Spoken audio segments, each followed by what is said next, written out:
I've gone back and forth about whether this was just a bad day that my brain turned into something bigger, or if there was actually something wrong with that school when it rained. I'm not someone who jumps to paranormal explanations. I didn't grow up believing in ghosts, and I still don't go looking for them. But there are certain memories that don't fade the way they should, and this is one of them. It happened when I was 16, during my junior year of high school, in a town small enough that everyone knew when it rained, because the smell of wet pavement and pine drifted in from the woods surrounding the football field. That morning, it was already pouring before the bus even picked me up, the kind of steady, gray rain that makes the world feel smaller and quieter than usual. By the time we pulled into the school parking lot, the building looked darker than normal, like it was absorbing the rain instead of reflecting it. I remember thinking it felt more like arriving somewhere abandoned than coming to school. The bell rang while we were still shaking water off our jackets, and the hallways echoed louder than usual. Footsteps slapping against tile, lockers rattling as people rushed to class to avoid being marked late. The lights flickered once, just enough for people to joke about it, and then everything settled into that dull, rainy day routine where teachers half-heartedly played movies and everyone waited for the final bell. My first few classes were uneventful, just rain tapping against windows and the constant hum of the ventilation system. It wasn't until fourth period, right before lunch, that things started to feel off. I had study hall in the older wing of the building, the part that hadn't been renovated since the 70s. The ceilings were lower, the paint always peeling, and the smell was a mix of mildew and old books. There were only 6 of us in that room that day.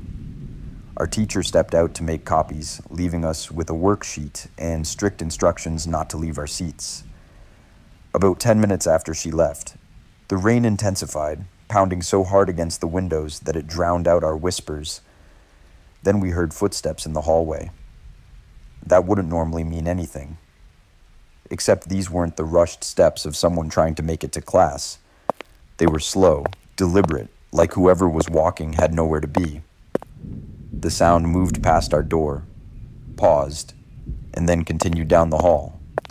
One of the girls joked that it was probably a janitor, but there was something about the rhythm of the steps that made my stomach tighten. They didn't echo the way footsteps usually did. They sounded closer, heavier, like they were right outside the door, even when they weren't. When our teacher came back, the hallway was empty again. Lunch came and went, the rain never letting up. The cafeteria lights dimmed twice, enough to make people groan, but the generators kicked in and everything continued like normal.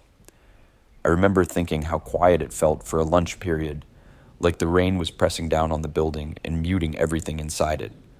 After lunch, I had chemistry in a classroom on the second floor, directly above the old wing.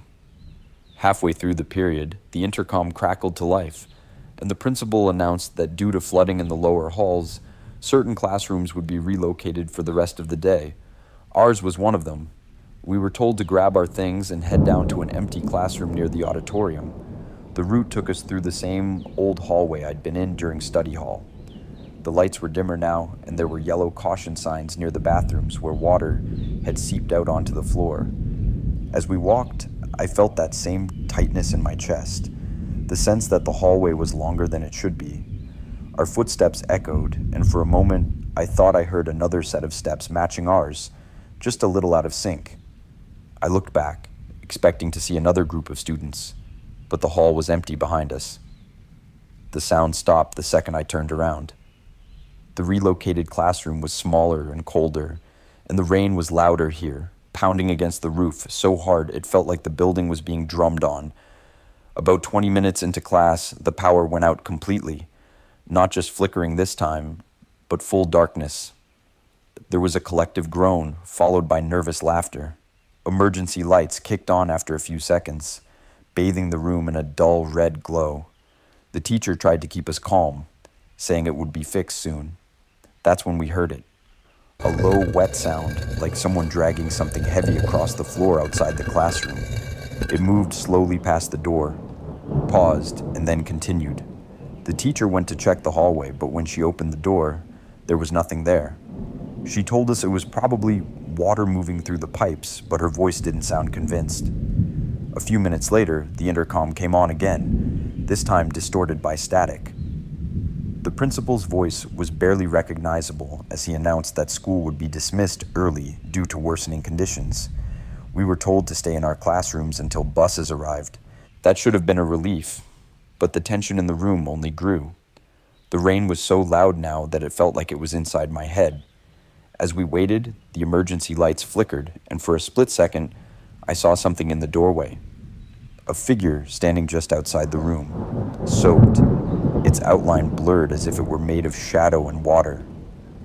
I blinked, and it was gone. I didn't say anything. I told myself it was just my eyes adjusting to the light.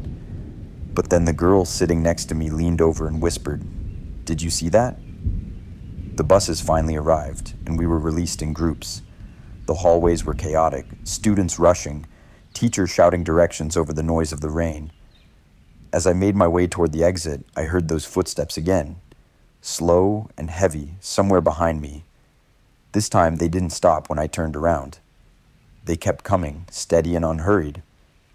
I pushed through the doors and into the rain, the cold water instantly soaking through my clothes. The moment I stepped outside, the footsteps stopped. I stood there for a second, rain running down my face, feeling ridiculous and scared at the same time.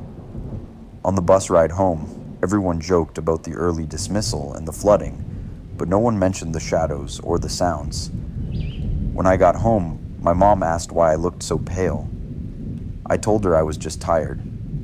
That night, I dreamed of the school hallways filled with water, the footsteps echoing through the dark. The next day, the rain had stopped, and school reopened like nothing had happened. The old wing was closed for repairs, and eventually it was renovated, the walls repainted, the floors replaced. But even now, years later, whenever it rains hard enough, I think about that day. I think about the way the school felt alive in a way it never should have. And I wonder if the rain didn't bring something out that had always been there, waiting for the halls to empty and the lights to go out. I don't tell this story often because it sounds dramatic when I say it out loud, and because I've never been able to explain it without feeling like I'm exaggerating something that was very real to me at the time. I'm not claiming what happened was supernatural, but I also don't think it was just my imagination. This took place during my sophomore year of high school. In late October, on one of those days where the rain never fully lets up. It wasn't a storm, just constant cold rain that soaked everything and made the sky look permanently stuck in the evening, even in the middle of the day. Our school sat at the edge of town, backed up against a stretch of woods in a drainage creek that overflowed whenever it rained for too long. Everyone hated rainy days there because the building was old. The roofs leaked and the hallways smelled damp for days afterward. That morning, I remember feeling irritated more than anything else. My shoes were already wet by the time I walked in, and the air inside felt heavy, like the building was holding its breath. The first few periods dragged on in that sleepy, rain day way. Teachers spoke softer. Students were quieter, and the sound of rain against the windows was constant. By third period, the announcements came on saying outdoor activities were canceled and some after-school programs might be postponed. No one really cared. We were all just counting down the hours until the final bell. My fourth period was art class, located in a portable building behind the main school. Normally, you had to walk outside to get there, but when it rained, the administration opened a narrow indoor hallway that connected to it through the basement. Most students avoided that route because it was poorly lit and always colder than the rest of the school. That day, though, the rain was so heavy that our teacher told us to take the basement hall. I'd only been down there a few times before. The walls were bare concrete, stained from years of moisture, and the ceiling pipes rattled whenever someone flushed a toilet upstairs. As soon as we entered, the temperature dropped noticeably. Our footsteps echoed too loudly, and water dripped steadily from somewhere ahead of us. About halfway down the hall, the lights flickered, then stabilized. Someone laughed nervously, and another kid joked about horror movies. We reached the door to the portable and spent the rest of the period working quietly, the rain drumming on the thin roof above us. Toward the end of class, our teacher mentioned that the creek behind the school was close to flooding and that we might be dismissed early if it got worse. That was the first time I noticed how quiet everything had become. Not peaceful quiet, but the kind where it feels like sound is being swallowed. When the bell rang, we packed up and were told to return to the main building the same way we came. This time, I walked near the back of the group. As we entered the basement hall, I noticed fresh water on the floor, more than there had been before. It reflected the flickering lights, making the hallway look longer than it really was. About halfway through, the group ahead of me turned the corner, and suddenly I was alone. That's when I heard it. A sound behind me, like bare feet slapping against wet concrete. I froze, expecting to see someone running to catch up, but when I turned around, the hallway was empty. The sound stopped instantly. I told myself it was just water dripping, pipes shifting, anything normal. I started walking again, faster this time. The sound came back, slower now, matching my pace. Each step echoed too clearly, too close. I didn't turn around again. I reached the door to the main building and pushed it open harder than I meant to, nearly colliding with another student on the other side. The moment I stepped through, the sound disappeared. I spent the rest of the day on edge, jumping at every announcement and flinching whenever the lights flickered. By last period, the rain had gotten worse. You could see it streaming down the windows in sheets, and puddles were forming along the edges of the classrooms. The final bell rang early, and teachers rushed us out, saying buses were waiting. The hallways were crowded and loud, but beneath all the noise, I kept feeling like I was being watched. As I headed toward the exit, I noticed the basement stairwell door was propped open, water pooling at the bottom step. For a moment, I thought I saw movement down there, something shifting just beyond the light. I looked away quickly and joined the crowd outside. The rain soaked me instantly, but I didn't care. On the bus ride home, people complained about wet clothes and joked about the basement flooding. I stayed quiet, staring out the window, replaying the sound of those footsteps over and over in my head. That night, the rain continued, and I dreamed of walking that basement hall alone, the lights going out one by one behind me. The next day, school was closed due to flooding damage. When we returned the following week, the basement hallway was sealed off with caution tape. Teachers said it was because of water damage, but no one explained why it needed to be closed permanently. Years later, I went back to that school for a local event. The building had been renovated, bright and clean, and the basement entrance was gone, replaced by a storage room. Standing there, I felt that same cold heaviness I remembered from that rainy day. I don't know what I heard in that hallway or why it followed me only until I reached the door. But even now, whenever I hear footsteps behind me on a wet surface, I walk a little faster without really knowing why. I've rewritten this in my head more times than I can count, mostly trying to convince myself that I misunderstood what happened, that stress or coincidence filled in the gaps. But the more time passes, the clearer certain details become, and that's what bothers me. This happened during my senior year of high school, on a day when the rain started before sunrise and never slowed down. Not a storm, not thunder, just relentless rain that made everything feel worn down. Our school was a 3-story concrete building built in the early 80s, already showing its age. On rainy days, the windows leaked, ceiling tiles stained, and certain hallways smelled like damp cardboard. Everyone knew it, and everyone complained about it, but that day felt different from the moment I walked in. The main entrance doors stuck slightly from the humidity, and when they finally opened, the air inside felt colder than outside. I remember shaking water off my jacket and having the weird thought that the building felt hollow, like it was empty, even though it wasn't. First period went by quietly. Second period, too. Teacher spoke over the sound of rain hammering against the windows, and the fluorescent lights buzzed louder than usual. By mid-morning, the announcements came on warning students to stay away from certain stairwells due to water accumulation. No one took it seriously. We were teenagers, bored and half asleep, more annoyed than concerned. My third period was library study, which I normally liked because it was calm. That day, though, the library felt wrong. The lights were dimmer than usual, and only a handful of students were there. Rain streaked down the tall windows, blurring the view of the parking lot into gray smears. About 20 minutes in, the librarian stepped out to handle a call, leaving us alone. That's when I noticed the sound. It was faint at first, almost blending with the rain, like someone tapping their fingers on a desk somewhere far away. It was rhythmic, slow, and consistent. I assumed it was a student messing around, but when I looked up, everyone else was sitting still, heads down. The sound kept going, drifting closer, then stopping abruptly. When the librarian returned, it didn't come back. I brushed it off. By lunch, the rain had gotten heavier, and the sky outside looked darker than it should have for noon. The cafeteria was quieter than usual, conversations muted, chairs scraping softly. Halfway through lunch, the power flickered, then stabilized, drawing a few nervous laughs. 10 minutes later, it flickered again, longer this time. When the lights came back, they felt harsher, casting sharp shadows across the room. I started feeling uneasy for no clear reason, like something bad was about to happen, but hadn't decided how yet. After lunch, I had history class on the third floor. The stairwell I normally used was blocked off, so we were rerouted through a back stairwell that most students avoided. It was narrower, poorly lit, and always smelled faintly of rust and wet concrete. As we climbed, water dripped steadily from the ceiling, splashing onto the steps below.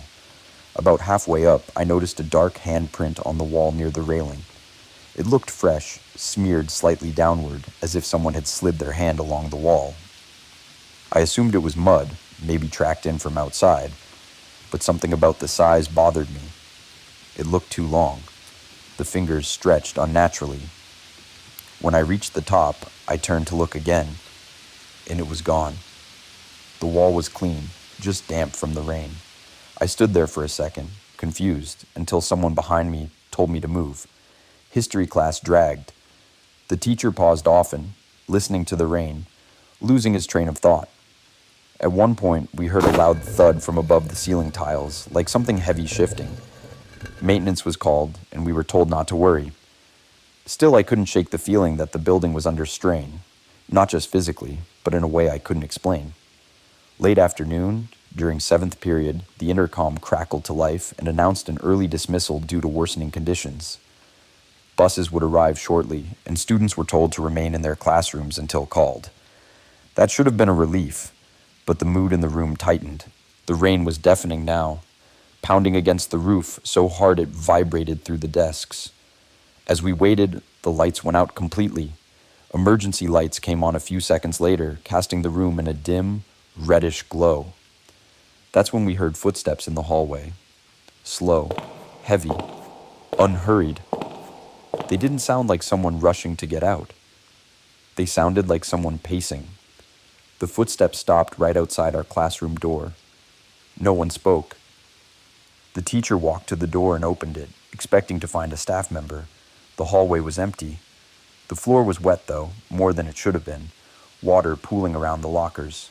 She closed the door and tried to joke it off, but her hands were shaking. A minute later, the footsteps started again, this time moving away. When our room was finally called to dismiss, we filed out quietly. The hallway felt longer than usual, and the emergency lights flickered as we walked. Near the stairwell, I felt something brush past my arm, cold and damp, like wet fabric. I jumped, expecting to see someone beside me, but no one was there. I didn't stop. I followed the crowd outside into the rain, my heart pounding. The moment I stepped out of the building, the sense of pressure vanished, like taking a deep breath after holding it too long. On the bus ride home, people laughed about the early dismissal and complained about the weather. I said nothing. That night, the rain continued, and I barely slept. I dreamed of the school filling with water, hallways stretching endlessly, footsteps echoing behind me, no matter how fast I walked. The next day, school was closed. A pipe had burst overnight, flooding part of the third floor. Repairs took weeks. When we finally went back, certain areas were sealed off, including that back stairwell. No explanation was given beyond structural concerns. I graduated a few months later and never returned.